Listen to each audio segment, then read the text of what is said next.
নারী দিবসে আমার একটাই চাওয়া যে আমি চাই যে পরবর্তীতে যেন এরকম ধর্ষকের ঘটনা যেন না ঘটে, রাষ্ট্র যেন আমাকে এই সুরক্ষাটা দেয়। নারীদের যাতে সমাজে আর অন্যায় নিপীড়নের শিকার হতে না হয় সেগুলো আপনারা নিশ্চিত করবেন। পুরুষরা নারীদেরকে যথাযথ সম্মান দিক এবং তাদের অধিকারগুলো নিশ্চিতে তারাও আমাদেরকে সহযোগিতা করুন। আমাদের প্যারেন্টসদের যেন আমাদেরকে নিয়ে এমনভাবে চিন্তা না করতে হয় যে আমার মেয়েটা ঠিক সময়ে ঠিকভাবে তার যেখানে থাকছে সেখানে ফিরতে পারবে কিনা। প্রশাসনে যারা বসে আছে তাদেরকে আমি বলতে চাই, আপনারা যদি নারীদের নিরাপত্তা ন্যূনতম নিরাপত্তাটুকু দিতে আপনাদের যোগ্যতা না থাকে তাহলে আপনারা প্রশাসন থেকে প্লিজ সরে আসুন।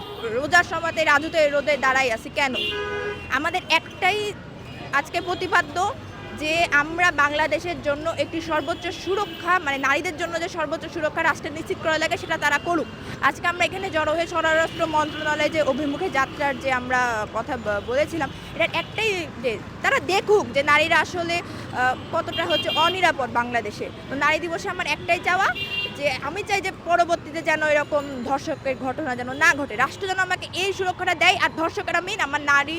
আমি আজকে নারী দিবসের কাছে রাষ্ট্রের কাছে একটা আশা করছি, আপনারা ভাই ধর্ষণের একটি কঠিন বিচার নিশ্চিত করুন, যেন পরবর্তীতে কেউ ধর্ষণ করার আগে 10 বার ভাবে।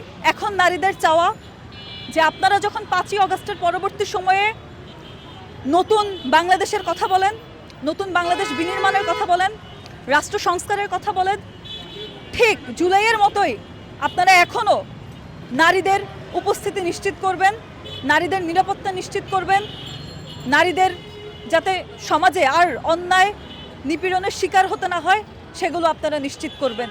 একই সাথে বাংলাদেশের গত কয়েকদিনে ঘটে যাওয়া যে সকল ধর্ষণের মতো ঘটনা রয়েছে, নারীর প্রতি সহিংসতার ঘটনা রয়েছে, সেই ঘটনার পেছনে যারা দায়ী তাদেরকে অতি শীঘ্রই আইনের আওতায় আনতে হবে এবং তাদের শাস্তি নিশ্চিত করতে হবে।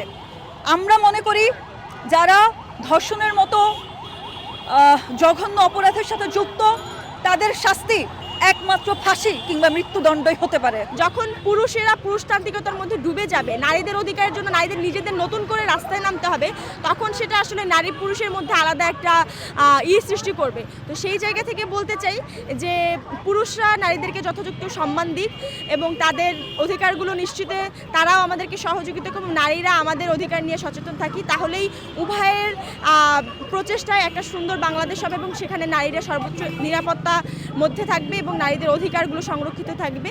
আমাকে যেন রাস্তায় বের হতে হলে এরকম আগে 10 বার চিন্তা না করতে হয় যে হ্যাঁ আমি সেফলি আমার বাসায় ফিরতে পারবো কিনা।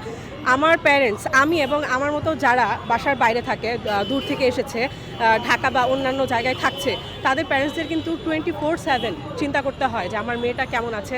বাইরে গেলে সবসময় কলের উপর থাকতে হয় যে হ্যাঁ তুমি এখন কোথায় আছো, ঠিকঠাক কয়টায় বাড়ি ফিরছো।